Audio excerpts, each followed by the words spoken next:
So today we're going to talk about neurons and how they're constructed, what the structures are, and some of the basic processes that we see that neurons have. Now, last class we talked about two major types of cells in the nervous system. We talked about neurons being nerve cells. They're a very important part of the nervous system. And then we talked about glial cells, which help to provide support and also give make sure that the neurons have energy and that they're sort of taken care of, and helps to contribute to information processing in neurons. And we're going to talk about each one of these and the different kinds in this lecture today. So what we have here is just a breakdown of three major types of neurons. So we have a multipolar neuron here. We have a bipolar neuron, and we have a unipolar neuron. We're going to go through the differences with these. But generally speaking, each of these different types of neurons serve a function in a particular part of the brain. And so there are different shapes, and those shapes are directly related to the function of each of the kinds of neurons. And each neuron has four zones that are involved with how they either receive or send information. And so we're going to go through those zones with each of these different types of neurons. So here, if we look at the multipolar neuron, which is the one all the way to the left here, this is, for example, a motor neuron. The input zone is sort of where information gets collected. Okay, so it might be from the environment, it might be from other cells, and here you can see this input zone for a multipolar neuron has several lots of branches out of dendrites, and these are the receiving, access points for the cell to receive information. In a bipolar neuron, you'll see that they also have a set of dendrites here, but also can receive information throughout the cell body, which we have here in a multipolar neuron and in the bipolar neuron. So with multipolar and bipolar neurons, the input zone, the information receiving end, includes both the dendrites and the cell body. And in a unipolar neuron, you'll see that the input zone just includes the dendrites. And dendro comes from the word branch, because they look like they're branching out. And so obviously when you have a lot of access points, you can pull in a lot more information. Now here, you see that the cell body is further down into a different sort of zone, and we're going to talk about that in just a second. Now, the integration zone here, this is the region where we're going to see if a decision is made to make an electrical impulse that's going to then propagate down the conduction zone. And so in a multipolar and bipolar neuron, you're going to see that this area is right where we have what we refer to as the sort of axon hillock, and we're going to talk about more structures here in a minute. But this essentially is the decision zone. This is where it's a sort of a combined effort, if it gets enough electrical stimulation through the dendrites, through the cell body, to be able to decide to fire or not. In the unipolar neuron, which is often associated with sensory neurons, that integration zone is located right here. And so this is not by the cell body like you would see in a multipolar and bipolar neuron. The conduction zone is when the decision is made to send an electrical impulse. The conduction zone is where that electrical impulse is going to be sent. So here you can see it gets sent through the axon, and here as well. Now this is a split, but you can see that it does have the ability to, of course, send that conduction information, that electrical information down, and propagate it down the axon. And this structure leads from the cell body and transmits that electrical pulse all the way down to the output zone, which is right here. And this is where we see axon terminals, and we'll talk about terminal buttons or boutons in a minute. And what essentially this area does is it moves that information to the next cell, and then the process sort of starts all over again to decide if that cell is going to then propagate information to a cell after that. So we are going to talk about the different kinds of this, what's the difference between bipolar, multipolar, bipolar, and unipolar. And so if you look here with the different kind of shapes, so a multipolar neuron is often considered a motor neuron. And this, you can see, has a lot of dendrites here that are coming out of the cell body. This is what we like to use as a way for you to label things because it's the easiest one to identify all of the parts of the neuron. So it's easy to say, okay, these are the dendrites. This is the receiving end. This is the cell body here. This is the nucleus and all the machinery in the cell. This is the axon, which propagates an electrical signal. And then here are the axon terminals at the end. So it's a much easier way to envision a particular type of cell. When we look at what makes it a multipolar neuron, well, it has several protoplasmic processes that emerge from the cell body. Here you can see it's got the axon, it's got from the cell body, it's got several projections of dendrites. Okay. When it comes to a bipolar neuron, which is often found in the retina, this is a very specific kind of neuron that if you take sensation and perception, you'll learn a lot about because there's a lot of talk about vision and how we process that information. It's a bipolar neuron. You can see it has two processes stemming from the cell body. Here we have the axon terminal here, and then we have the axon. We have a projection to the dendrites. It's got one axon and one projection of dendrites. And then, like I said, this one is often associated with vision and found in the retina. Here we have the unipolar neuron, which is often described as a sensory neuron. There's a single extension out here, and it branches into two. And one particular area is receptive pole, and then one is the output zone here. And so because we have, these different functions that are needed, that's the reason why we see lots of different shapes and sizes. Here's an example of a retinal cell, a sensory neuron, a motor neuron, and a Purkinje cell. And you can see that based off the function, whatever is needed for this particular cell, that's where we're going to see different shape sizes and how it relays information, how quickly it can relay information. So looking at sensory neurons, for example, sensory neurons bring information into the central nervous system from our environment. One example is a bipolar cell from the retina that brings in information, light information. So there's receptors on the retina that is able to translate light signal, carry that information through those cells and into the brain's visual centers, which will then get translated into a language that the brain can understand to then give you vision and give you that picture. You can see that the somatosensory neuron here, it will connect directly to its axon, and so the cell body is only sitting on one side of this really long pathway, as you can see here, because it is the function of that particular neuron.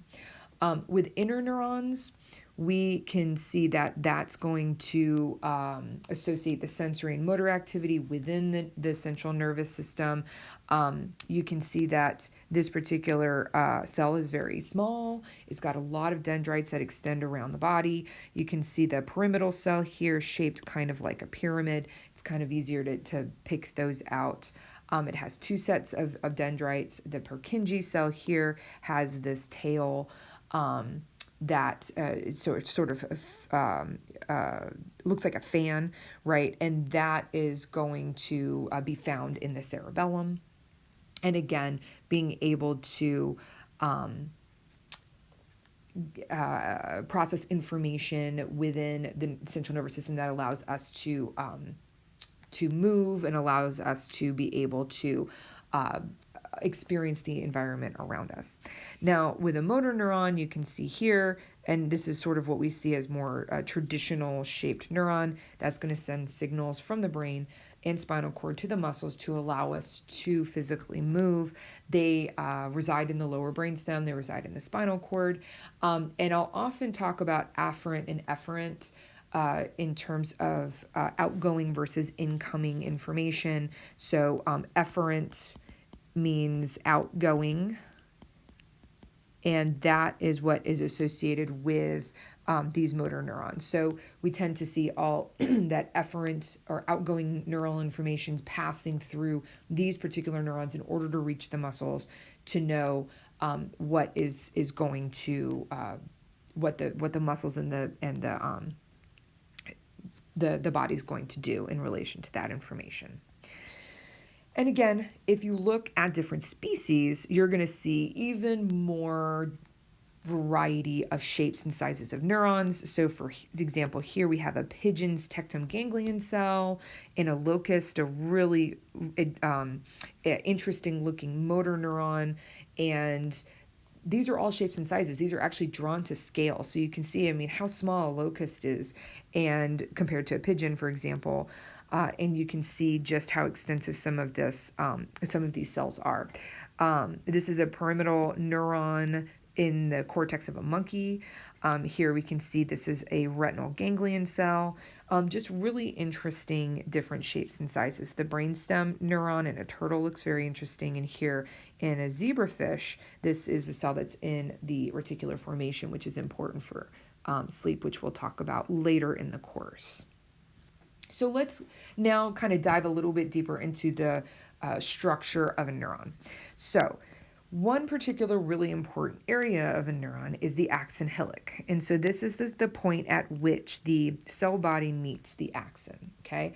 This is the area that really is the important part of consolidating and sending that electrical information that's going to then get moved down the axon. So we call it propagating down the axon. And what happens is it actually jumps in these nodes called nodes of Ranvier, and the electrical signal is going to jump through those nodes in order to propagate that signal all the way down to the end of the neuron. And these protective layers here, these are called myelin sheath, and they are made of fatty substance, and we'll talk about those in a minute. And that allows insulation and faster processing of that particular signal. And so we often find in the axons that they divide into axon collaterals, and that allows that neuron to innervate or send signals, electrical signal, to more than one postsynaptic cell. And it speeds up transmission of information. And we'll go over more of these structures here in a minute. And here is the internal part of the cell body, and we will cover that more extensively, but remember that a cell body's sort of purpose is to produce proteins and other cellular macromolecules. It contains a nucleus, endoplasmic reticulum, ribosomes, mitochondria, et cetera, and all of these are related to the function of the cell itself or to creating or managing proteins so that we can experience life, right? So let's look at synapses. So if we go back here, and we look at the terminal button here, this is going to connect, let's say, to a dendrite of another cell, right? So here's the cell body, and then we have, this is just a very crude drawing, and then this is another cell. So this connection point right here is what we refer to as a synapse. And so a synapse is the point at which the information can be sent and received from let's say two neurons, okay?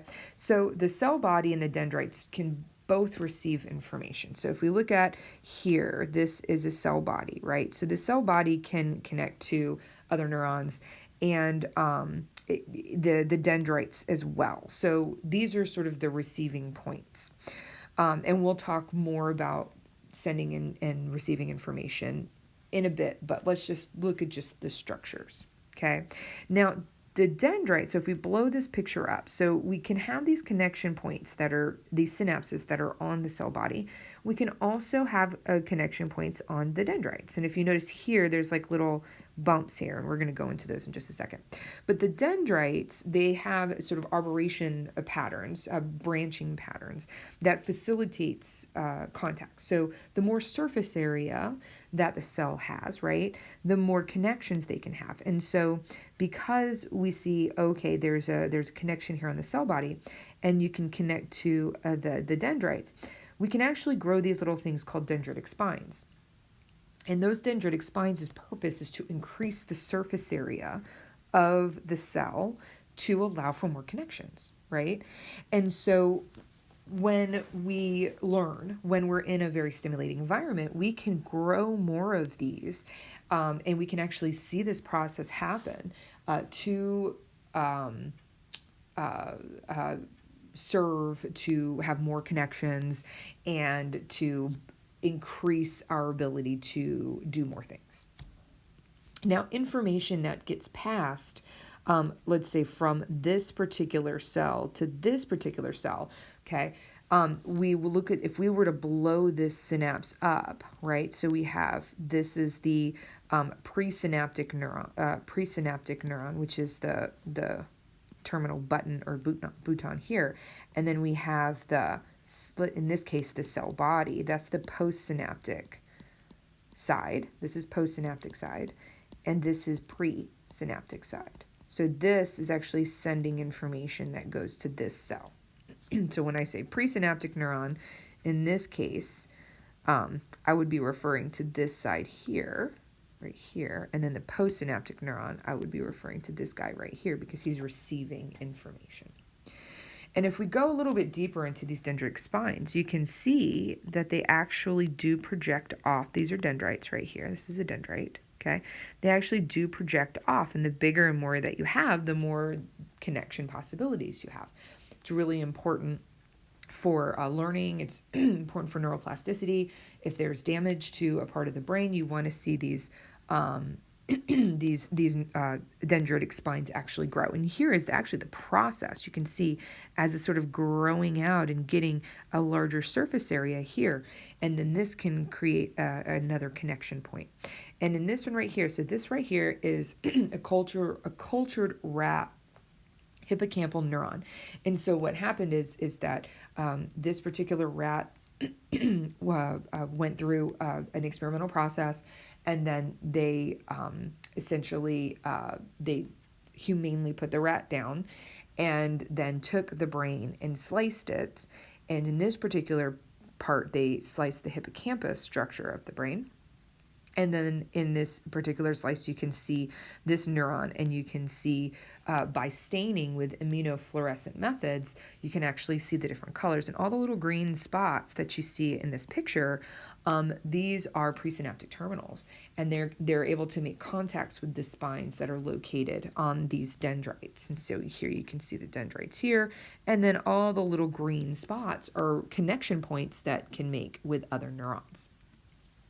So you can see here that one neuron, so this one neuron right here, cell body here, with its projections of dendrites, have so many connection points that it can have with another cell. So blowing this up just a little bit and seeing the structures that are within the synapse. One thing that's really important to note, so this is the presynaptic cell here, right? So this is the cell that's going to send information. So an electrical pulse has gone through the axon, and now it is going to send chemical information to the next cell. So this is the postsynaptic side. This synapse here, this is a gap. And for most of the synapses, it does not actually physically touch. There's a space here where the two cells are very, very, very close together, but they aren't physically attached here. Okay, so this is a terminal button or bouton. This is the presynaptic side. okay? And inside you can see mitochondrion, you can see lots of very interesting structures here, and we're going to talk about those in just a second. So here we have this presynaptic side, and this bouton's job, this terminal's job, is to send chemical information to this cell. And by doing so, it has to process chemical information in certain ways. And so we're going to get into this in just a minute here. There's another picture. But these little bubbles right here, these are called vesicles. And these are the little bubbles that contain the different chemicals, neurotransmitters, for example, serotonin, dopamine, to be able to process that information and then send it to the postsynaptic cell. So just looking here, the presynaptic membrane, this is the sending side. The synaptic cleft is the area right here, which is a little gap in order to send information to the next cell. And then the postsynaptic membrane here is the receiving end. And this can be a dendrite, this can be a cell body, this can be a dendritic spine, right? So on a dendrite. And that's sort of what we have here. So all of this little green right here, these are all chemicals that get passed from the presynaptic membrane to the postsynaptic membrane. And we're going to talk about this process of chemical transmission in another section, but just kind of keep that in mind, that these chemicals get passed along to send information and directions to the next cell. So a real picture of this would be, this is the presynaptic terminal bouton, right, or button. And then in here you can see, just like we saw in the other picture, these are little bubbles. These are little vesicles that contain chemicals or neurotransmitters. And these are specialized chemical substances that can tell the next neuron what to do, what job to do to release more or less of other chemicals. And these are a direct response to the electrical activity in the axon. So if we extended this out, right, and then kept going, eventually you're going to see that it has connections here and it has other ones. But this is the axon here, and that's an electrical signal. This is a myelin sheath, the axon, and that electrical signal gets pushed through to the terminal bouton. And so on the receiving end, which is the postsynaptic, so this is the cleft, right? This is a little space. On the postsynaptic side, this contains different receptors, okay, that can take in these chemical information. And each receptor is like a lock, okay? And so the receptor so if we have a receptor here, and this very basic receptor shape can only take triangles, okay? So the chemicals that are in this vesicle have a very particular molecular shape, and let's just say very basic. It's a triangle. So this has to fit in with the receptor in order to be able to get passed through to the receiving end. So these receptors' jobs is to essentially open or close or allow for the right kind of chemicals based on their molecular shape, the right kind of information to get through to the next cell. And what drugs do is a lot of times they will either mimic or trick receptors into bringing information and chemicals in based on the molecular shape. And we're going to talk about that when we get further into psychopharmacology. So let's break this down.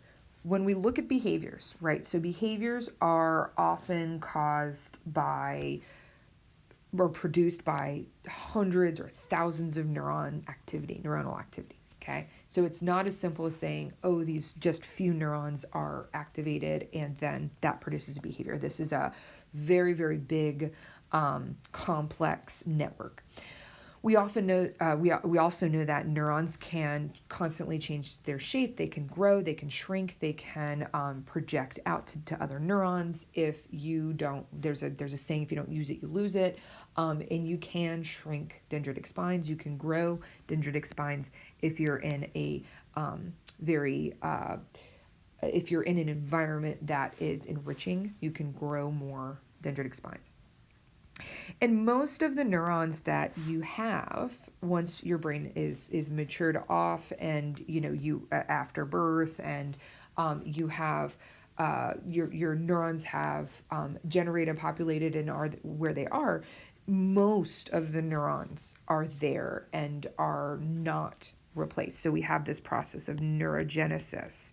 Neurogenesis occurs, of course, when you're in utero and your brain is forming. And we don't see this but only one place in the adult brain, and that's the hippocampus.